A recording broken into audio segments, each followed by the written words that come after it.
सह नौ भुनक्तु सह वीर्यं करवावहै तेजस्विनावधीतमस्तु मा विद्विषावहै। ॐ व्रतानां व्रतपति व्रतं चरिष्यामि तच्छकीयं तन्मे राध्यताम्। इदमहमनृतात् सत्यमुपैमि। ॐ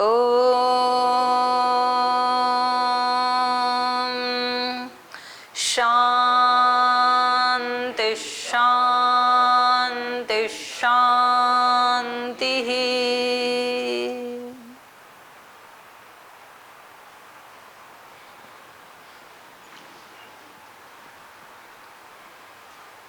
आदि कवि मैं ऋषि वाल्मीकि जी को और मर्यादा पुरुषोत्तम श्री रामचंद्र जी को प्रणाम करते हुए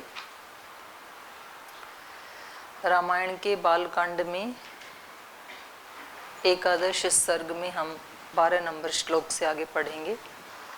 तो इनके वचनों को सुन करके जो इन्होंने विधान बताया सुमंत्र ने कि आप जाएं और ऋषि श्रृंग को लेकर के आएं और यहाँ पर अश्वमेध यज्ञ कराएं उनके माध्यम से, और उसके पश्चात आपके यहाँ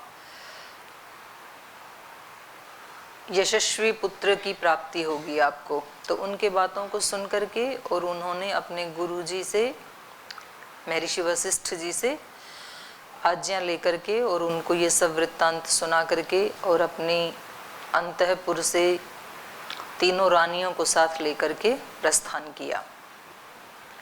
उसके आगे पढ़ते हैं अभी। वनानि सरितश्चैव व्यतिक्रम्य शनैः शनैः अभिचक्राम तं देशं यत्र वै मुनिपुङ्गवः आसाद्य तमद्विजश्रेष्ठं रोमपादसमीपगम् ऋषिपुत्रं ददर्शाथो दीप्यमानं इवानलं ततो राजा यथा योग्यं पूजां चक्रे विशेषतः सखित्वात् तस्य वैराज्यं प्रहृष्टेनान्तरात्मना रोमपादेन चाख्यातं ऋषिपुत्राय धीमति सख्यं संबंधकं चैव तदा तं प्रत्यपूजयत्। तो वहाँ से चलते हुए वनानि सरितश्चैव व्यतिक्रम्य शनैः शनैः धीरे धीरे एक वन से दूसरे वन को, एक नदी से दूसरी नदी को पार करते हुए, व्यतिक्रम्य उनको लांघते हुए, तम देशम अभिचक्राम उस देश में पहुंच गए, यत्र वही मुनि पुंगवः जहाँ ये मुनि श्रेष्ठ अर्थात ऋषि श्रृंग विद्यमान थे, विराजमान थे। कहाँ विद्यमान थे ये ऋषि श्रृंग? कहाँ विद्यमान थे? अंग देश में, राजा रोमपाद के यहाँ। आसाद्य तम द्विज श्रेष्ठम रोमपाद समीपगम ऋषिपुत्रम ददर्शः अथ दीप्यमानम इव अनलम, अनलम इव दीप्यमानम।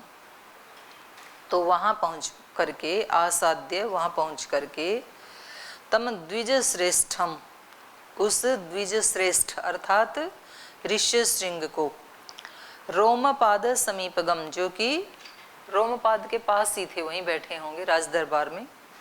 रोमपाद समीपगम ऋषिपुत्रम ददर्श, उन्होंने उस ऋषि कुमार को देखा। और कैसे थे वो ऋषि कुमार? देखने से ही कैसे पता लग रहा था? दीप्तिमान थे, दीप्यमानम अनलम इव, तो उसमें गीता में भी आया ना कि जब इस व्यक्ति में सात्विकता की अभिवृद्धि होती है तो इस व्यक्ति के सभी इंद्रियों का तेज बढ़ जाता है। तो कई बार ऐसे बोलते हैं ना भी कैसे पता लगेगा हमारी सात्विकता बढ़ रही है। तो जिस व्यक्ति में उसकी सारी इंद्रियां तेज से युक्त हों, सारी इंद्रियां तेज से युक्त मतलब वाणी भी तेजस्वी हो, जिसको तेजस्वी वाणी कहते हैं, उसकी दृष्टि भी तेजस्वी हो, उसका कर्म करने का तरीका भी तेजस्वी हो, तो ये स्वतः होता है। उसके स्थूल शरीर में भी, रोम रोम में भी वो दिव्यता, वो तेजस्वीता दिखाई देने लगती है। जो साधक होते हैं तो उसमें रंग से कोई फर्क नहीं पड़ता है, उसमें फीचर्स का भी फर्क नहीं पड़ता है। तो एक जो कृत्रिमता से जो कुछ ऐसा लगाते हैं जिससे तेजस्वी दिखे, वो अलग प्रकार का एक तेज होता है। लेकिन जो ऋषियों का तेज होता है वो अलग प्रकार का तेज होता है, वो ब्यूटी पार्लर का तेज नहीं होता है संतों का, ऋषियों का। तो ये कैसे दिखाई दे रहे हैं? ऋषि श्रृंग अनल इव, अग्नि की तरह से तेजस्वी हैं। तो ये उपमा देने का है, कभी सूर्य की तरह तेजस्वी बता देते हैं, कभी बिजली की तरह, कभी अग्नि की तरह। लेकिन ये जरूर है कि जैसे सत्वगुण की अभिवृद्धि होती है तो उसके लक्षण भौतिक शरीर में भी दिखाई देते हैं और उसकी वाणी, दृष्टि आदि जो इंद्रियां हैं उसमें भी दिखाई देने लगते हैं। ऐसे ही रजोगुण के भी लक्षण दिखाई देने लगते हैं। रजोगुण की, रजब प्रधान व्यक्ति की वाणी, दृष्टि, शब्द, चेष्टाएं, चलने का तरीका, बैठने का तरीका वो अलग होता है। और जो तम प्रधान स्थिति होती है वो भी, उसका भी अंदाजा लग जाता है थोड़ा बहुत, तो वो अलग होता है। तो इसलिए यहाँ ये कह रहे हैं उनको इन्होंने देखा, राजा दशरथ ने।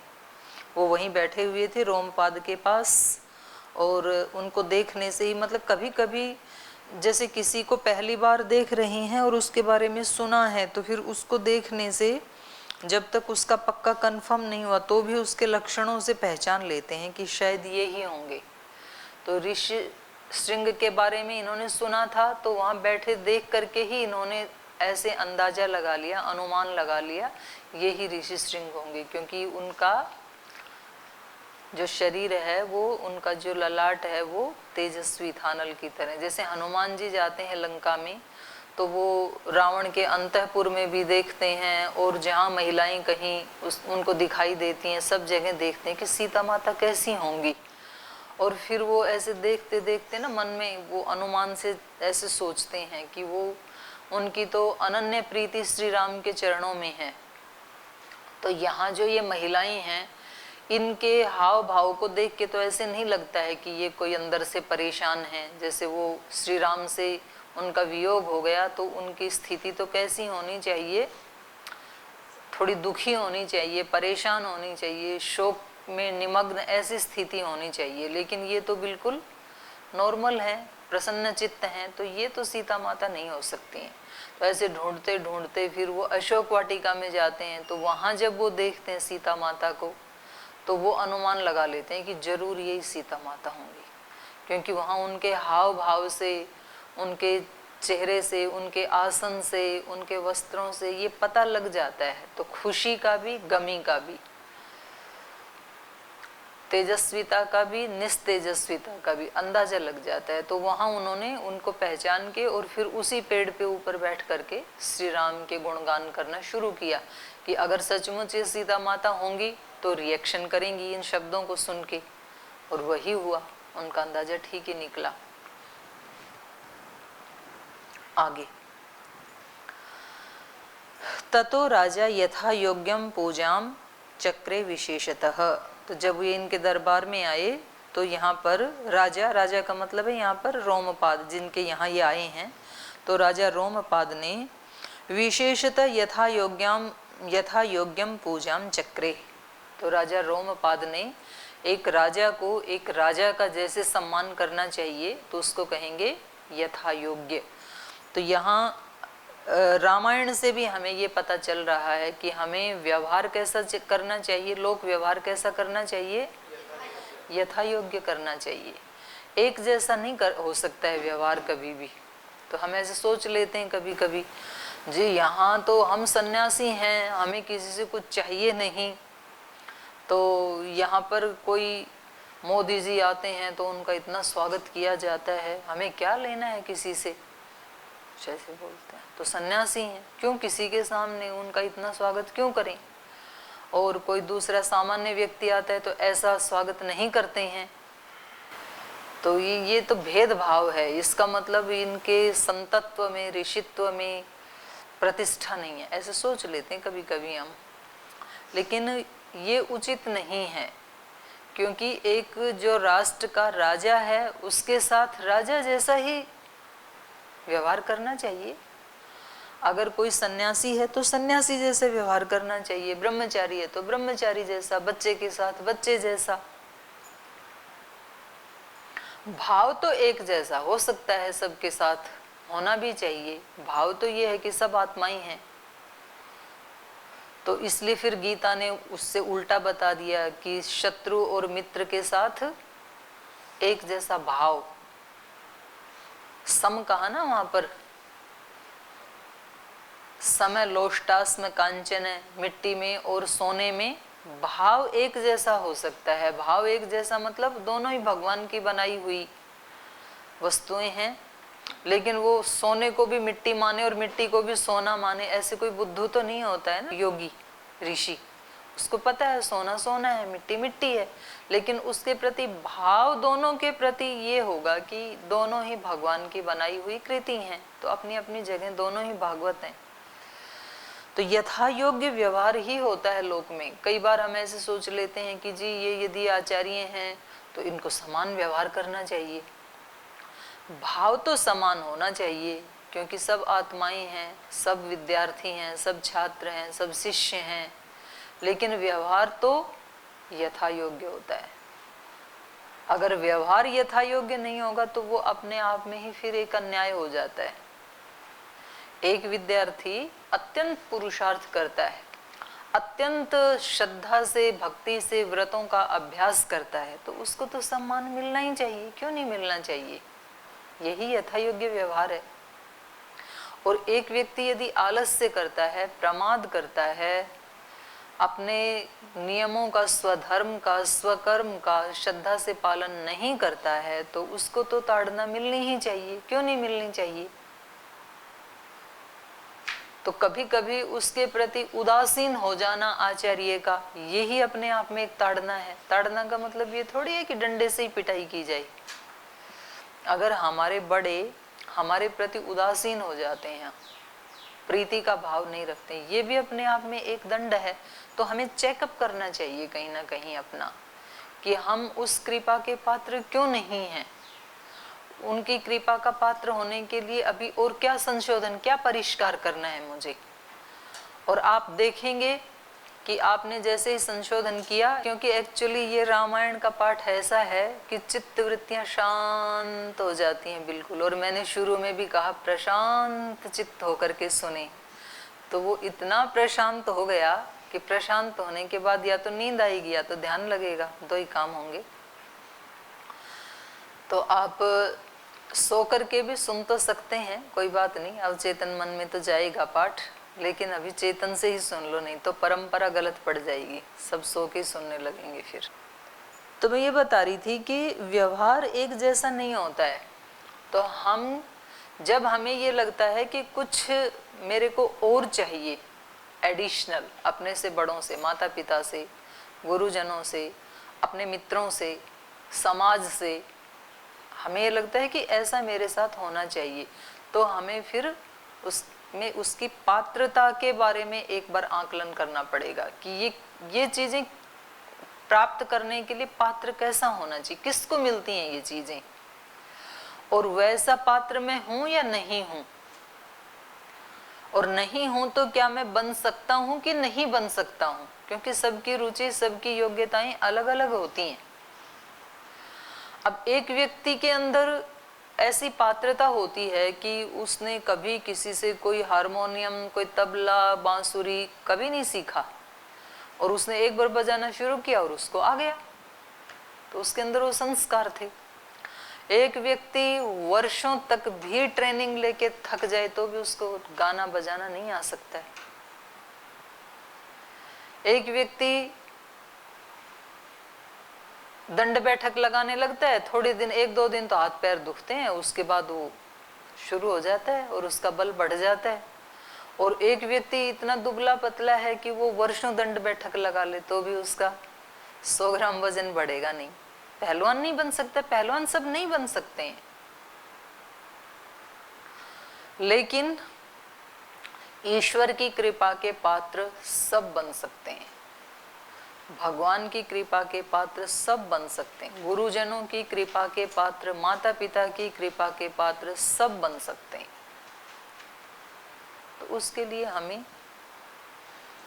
प्रयास करना चाहिए और व्यवहार के ऊपर कभी भी ब्लेम नहीं करना चाहिए कि ये ऐसे व्यवहार मेरे साथ क्यों कर रहे हैं। तो व्यवहार हमेशा कैसे होता है लोक में? यथा योग्य। ये रामायण भी उसका प्रमाण है, रामायण भी यही कह रही है। तो राजा रोमपाद ने क्या किया? विशेषतः पूजाम चक्रे, विशेष पूजा की उनकी, क्योंकि वो भी तो राजा है ना, दशरथ भी तो, और राजा भी हैं और धर्मात्मा भी हैं। राजा के साथ पहले ये चीजें, ये विशेषण जोड़े जाते थे। आपने ऐसी कहानियां भी सुनी होंगी, वो राजा बड़े धर्मपरायण थे, धार्मिक थे, न्यायप्रिय थे, पुत्रवत प्रजा का पालन करने वाले थे। तो ये सारे विशेषण होते हैं। राजा कई प्रकार के होते हैं, तो किसी में 10 विशेषण मिलेंगे, किसी में 5 मिलेंगे, किसी में 2 ही मिलेंगे। तो राजा तो धृतराष्ट्र भी थे और राजा तो कंस भी थे, तो राजा राजा के भी विशेषण देखने पड़ेंगे कि वो कैसे राजा थे। तो क्योंकि दशरथ कैसे राजा हैं? धर्मात्मा भी हैं, संयमी भी हैं और सब प्रकार से ऐश्वर्य समृद्धिशाली भी हैं। अब कोई ऐसे कोई भिखारी देश का राजा हो और एक कोई समृद्धि संपन्न देश का राजा हो, तो फिर राजा राजा के स्वागत में भी अंतर आ जाएगा ना। तो इसलिए इन्होंने विशेषतः ऐसे वो दिया, विशेषण दिया। सखित्वात् तस्य वैराज्यः प्रहृष्टेन अंतरात्मना। और तीसरा कारण ये था कि ये इनके मित्र भी थे, राजा भी हैं, सर्वगुण संपन्न भी हैं और उससे बढ़कर के उनके मित्र भी हैं। सखित्वात्, उनके साथ मित्रता होने के कारण, सख्य भाव होने के कारण, तस्य वैराज्यः, उस राजा के साथ सखी भाव होने से, प्रहृष्टेन अंतरात्मना, स्वागत सत्कार किया। और कैसे किया? प्रसन्न मन से किया। कई बार ऐसे भी होता है कि दिखावा करना पड़ता है, मन में प्रसन्नता नहीं होती है। तो जब विवाह शादी होती है तो 100, 200, 500 लोगों को, 1000 लोगों को कार्ड दिया जाता है और फिर जो घर के बड़े कोई जिम्मेदार व्यक्ति होते हैं वो गेट पे खड़े हो जाते हैं सबको रिसीव करने के लिए। तो कुछ हमारे जैसे जाते हैं तो हाँ ठीक है जी आ जाओ, क्योंकि निमंत्रण दिया था तो आ जाओ, हाथ जोड़ लेते हैं। और कोई ऐसा आता है जिनके साथ अत्यंत प्रीति है, तो उस समय चेहरे के हाव भाव अलग होते हैं। सामान्य व्यक्ति आता है तो अलग होते हैं। तो कभी कभी चीजें फॉर्मेलिटी में करनी पड़ती हैं और कभी कभी चीजें अंतरात्मा से होती हैं। घर में जो महिलाएं हैं, ऐसा देखा हमने कभी कभी, सब जगह नहीं, कभी कभी देखा। जैसे संगठन में जाते हैं तो उनके पति जुड़े हैं संगठन से, फिर वो अपने घर लेके जाते हैं, तो पत्नी को लगता है इनका रोज का काम है। कभी किसी भाई को पकड़ लाते हैं, कभी किसी बहन को पकड़ लाते हैं, कभी साधु को, कभी साध्वी को। तो ठीक है, वो स्वागत भी करती हैं, खाना भी बनाती हैं, लेकिन उनके हम वो देखते रहते हैं चेहरे के हाव भाव। फिर उसी समय उनका भाई आ जाए, भाभी आ जाए, माँ आ जाए, तो उस समय की जो प्रसन्नता होती है वो अलग होती है। उनका स्वागत कर, उनके मित्र आ जाए, तो स्वागत भी कई प्रकार का होता है। एक फॉर्मेलिटी वाला होता है, एक अंतरात्मा से होता है। तो ये हम कल भी पढ़ रहे थे कि क्रिया का ज्यादा प्रभाव नहीं होता, किसका प्रभाव होता है?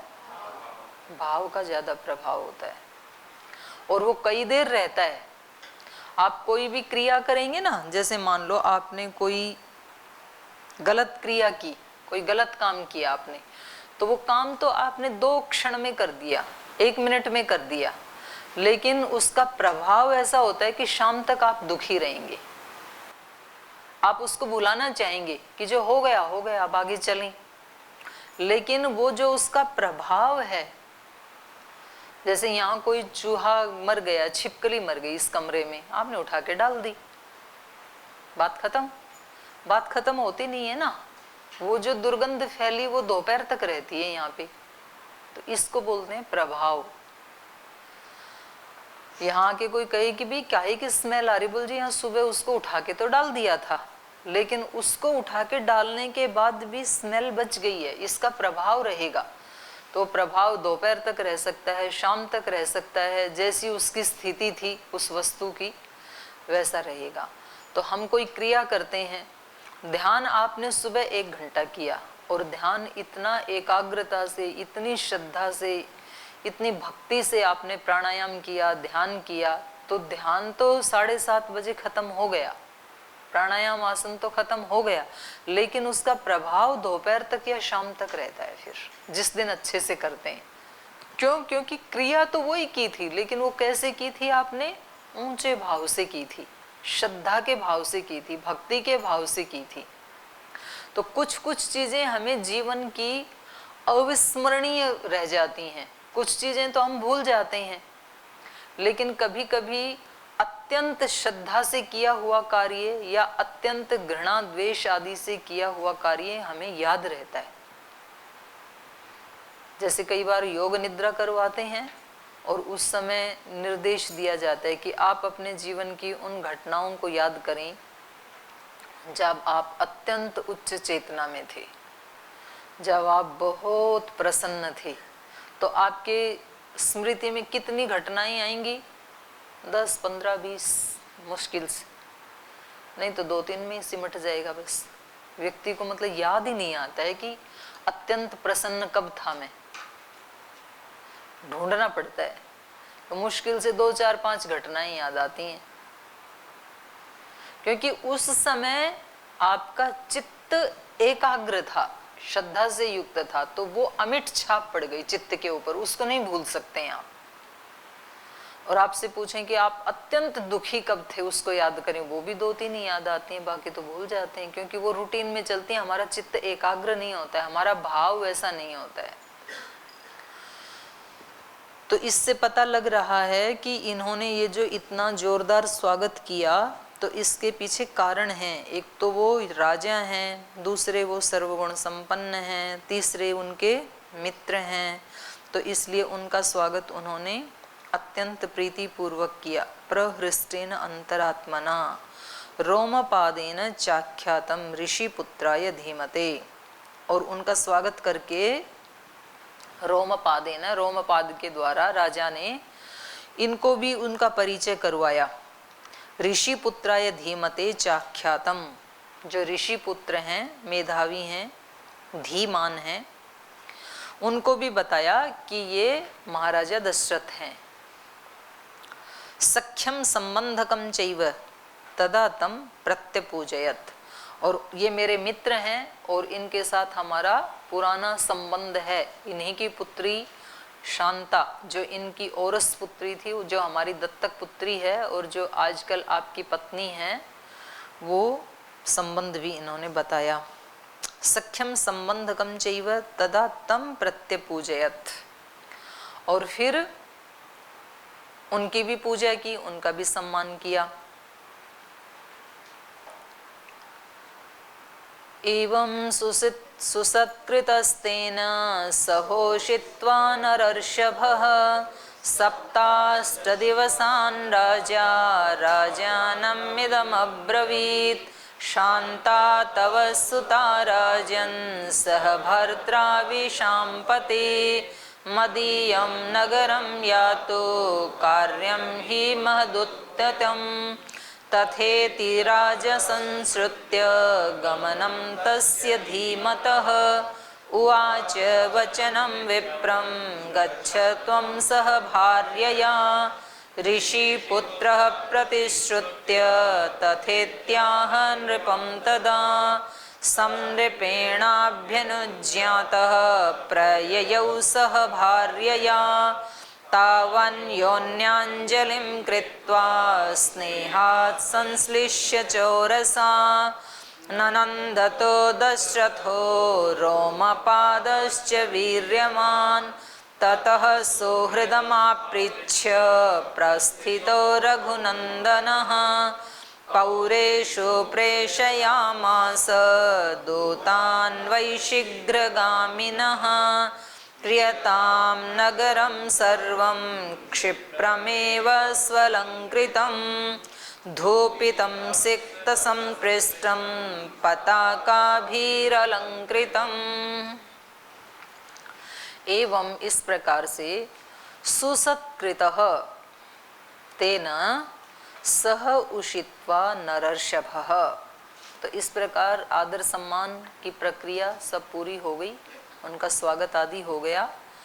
और नरर्षभः, नरों में ऋषभ उत्तम शक्तिशाली, सह उषित्वा अपने मित्र के साथ ही सप्त अष्ट दिवसान सह उषित्वा 7-8 दिन उनके साथ ही रहे, माने रोमपाद के साथ ही रहे राजा दशरथ, और उनकी पत्नियां भी वहीं अंतपुर में रही।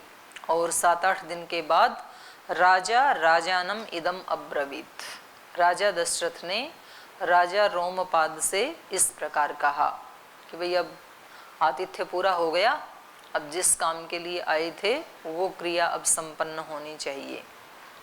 तो किस काम के लिए आए थे तो इनको बताया, तव सुता शांता राजन सह भर्त्रा विशांपते। तो कह रहे हैं कि जो आपकी पुत्री है शांता, वो अपने पति के सहित मदीयम नगरम यातु, मेरे नगर में आए, मेरे साथ आए, माने ऋषि श्रृंग ऋषि और उनकी पत्नी शांता मेरे साथ चलें, क्योंकि कार्यम ही महद उद्यतम, क्योंकि एक बड़ा कार्य उपस्थित हुआ है, एक बड़ा कार्य अश्वमेध यज्ञ करने का हमने संकल्प लिया है। तो उस यज्ञ की पूर्ति के लिए, उस यज्ञ का आयोजन करने के लिए, उसके ब्रह्मा पद में ब्रह्मत्व को स्वीकार करने के लिए आप इन्हें हमारे साथ भेज दें। तथेति राजा संश्रुत्य गमनम तस्य धीमतः उवाच वचनम विप्रम गच्छ त्वं सह भार्यया। तो उनके मित्र रोमपाद ने कहा तथा इति, ठीक है ऐसा ही होगा, हम इनको भेज देंगे ऋषि श्रृंग को। तथेति राजा संश्रुत्य, तस्य गमनम संश्रुत्य धीमतः, उनके जाने की बात सुन करके राजा दशरथ ने जब कहा कि आप इनको हमारे साथ भेज दें, दोनों पति पत्नी को, तो उन्होंने कहा ठीक है। तो उनसे उनके गमन की बात को सुन करके विप्रम उवाच, फिर उन्होंने अपने जमाता ऋषि श्रृंग को, श्रृंगी ऋषि को उन्होंने कहा, विप्रम गच्छ त्वं सह भार्यया, हे विप्र आप शांता अपनी पत्नी के साथ महाराजा दशरथ के साथ चले जाएं। ऋषिपुत्रः प्रतिश्रुत्य तथा इति आह नृपम तदा। तो वो जो ऋषिपुत्र हैं, श्रृंग ऋषि हैं, उन्होंने भी प्रतिश्रुत्य ऐसा सुन करके रोमपाद से तथा इति, ठीक है, तथा इति आह नृपम तदा, रोमपाद से कहा कि ठीक है मैं जाने को तैयार हूं। तो यहाँ पर आध्यात्मिक अर्थ ये निकल करके आता है कि जब हम अपने जीवन को ही यज्ञ में बनाने की कोशिश करते हैं, माने कोई भी ऊंचा संकल्प लेते हैं हम कि हमारा जीवन ऐसा हो, तो भगवान की तरफ से, पूरी प्रकृति माता की तरफ से ऐसी व्यवस्था है कि कोई ना कोई व्यक्ति निमित्त बन जाता है उसकी हेल्प करने के लिए। भगवान किसी को भी निमित्त बनाते हैं, करते तो भगवान ही हैं हर आत्मा की सहाय। जो कोई भी आत्मा संकल्प लेता है तो वो दूसरों को तो बताता नहीं, वो तो भगवान को बताता है। लेकिन भगवान की ऐसी व्यवस्था है कि वो किसी न किसी व्यक्ति को निमित्त बना देंगे उस संकल्प को पूरा करने के लिए, और बाहर से भी निमित्त बना देंगे और अंदर से अपना अस्तित्व भी निमित्त बन जाता है।